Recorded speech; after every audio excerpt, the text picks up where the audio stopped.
Hey, my preschool friends, Mrs. Real here with this week's lesson. Today we're starting with the song that I wish we were together so you could teach me the motions again. You guys know how to do this one, and I can never remember because it's such a great song. I'm just going to sing it to you and pretend that I can see you doing the motions. And then I have a special book to share with you today. And of course, we're going to end up with our I Think You're Wonderful, because you are. So today, it's days of the week time. We need some practice. I wish I could practice the moves with you. Let's see if I can come up with some.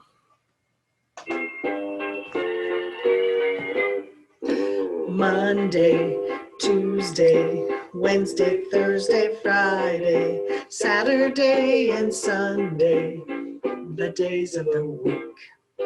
Monday, Tuesday, Wednesday, Thursday, Friday, Saturday, and Sunday, the days of the week.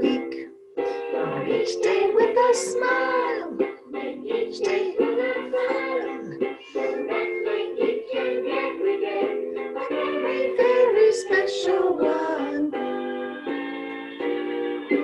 Monday, Tuesday, Wednesday, Thursday, Friday, Saturday, and Sunday, the days of the week, the days of the week, the days of the week. All right, I hope you guys got more moving done than I did on that one, but I thought about you and tried to remember some of the great moves that you do with that song. All right, my friends, it is a special day of the week coming up. On Sunday, it is Valentine's Day. And all of next week is Love of Reading Week. So we're going to be doing some special reading things together next week. And I'll get to see your faces this time. And I'm so excited. Okay, so today, as a special story, I actually have poems about Valentine's Day. So I'm going to share my screen with you and show you the pictures to go with my poems. Now, poems are really fun. They can be funny, they can be sweet, they can be sad, they can rhyme. Sometimes they don't rhyme. But these are all rhyming poems by my friend Jack Prelutsky. All of the poems in this book are about Valentine's Day, and I marked a few of them. Can you see my little markers here? To share with you today. So here is my first one. It's called A Valentine for My Teacher. Have you been thinking about a Valentine for Miss Jennifer? That would be fun. My teacher's very special, so I'm making her a heart. A Valentine that's sure to be a proper work of art. I've worked on it all morning, so it should be ready soon. I'd like to slip it on her desk before this afternoon. It's colored in with crayons and it's trimmed with paper lace. It has flowers, hearts, and cupids. I can't wait to see her face. Wouldn't it be fun to be at school and slide a Valentine onto Miss Jennifer's desk and watch her read it and open it? Okay. So this one is called I Made My Dog a Valentine. Do you think your dog would appreciate a Valentine, or your cat or your fish or your turtle or whatever you have? I don't know. Let's see what happens here. I made my dog a Valentine. She sniffed it very hard, then chewed on it a little while and left it in the yard. I made one for my parakeets, a pretty paper heart. They pulled it with their claws and beaks until it ripped apart. I made one for my turtle. All he did was get it wet. I wonder if a Valentine is wasted on a pet. Do you think those pets liked their Valentines? I think they just showed that they liked it the best way they knew how.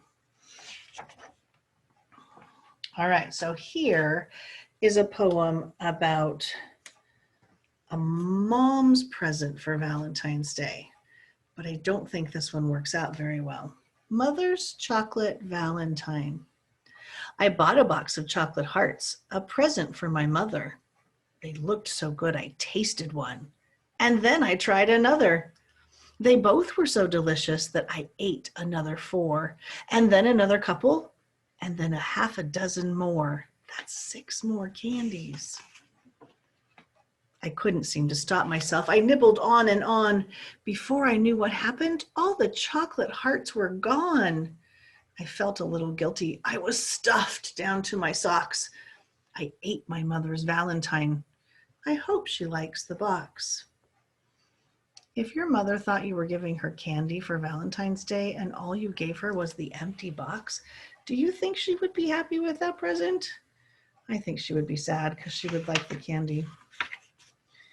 All right, so now we have a Valentine for dads. My father's Valentine. I'm working on a Valentine, my very special own design. A heart to give my dad tonight. It's quite a chore to get it right. The first time that I cut it out, one side was thin, the other stout. And so I tried to fix it, but I made an error when I cut. I wasn't careful, though I tried, and overcut the other side. But one more snip should do it, then, whoops, I cut too much again. A snip off here, a snip off there, and maybe just another hair. It's finely done, but understand it's somewhat smaller than I'd planned.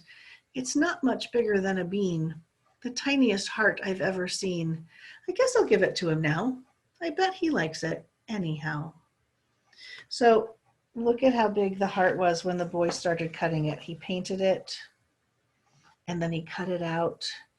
And you know how it is when you're cutting? And sometimes one side gets too small and then one side gets too small and then you keep trying to make them even and you keep trying and trying and trying and trying and finally it's perfect, but there's just not very much of it left.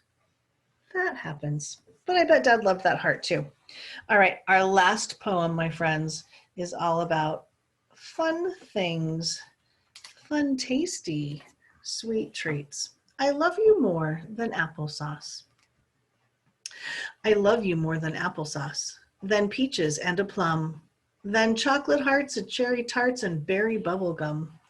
I love you more than lemonade and 7-layer cakes, than lollipops and candy drops and thick vanilla shakes. I love you more than marzipan, than marmalade on toast. Oh, I love pies of any size, but I love you the most. And that, my friends, is our fun Valentine's Day poems for this week by Jack Prelutsky. All right, it is time. I think you're wonderful, and I love you more than marmalade on toast. So let's sing our song. I'm going to stand up after I stop sharing. I'm going to stand up and show you the book. You stand up and move along with me. And don't forget, make sure when you're doing wonderful, you're getting a big stretch, and it's feel, give yourself a good hug, wonderful too. Remember, I can only do one arm because I'm holding up our book.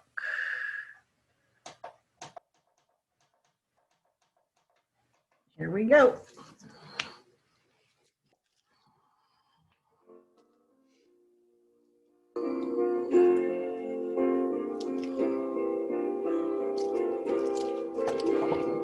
I think you're wonderful when somebody says that to me. I feel wonderful, as wonderful can be. It makes me want to say the same thing to somebody new.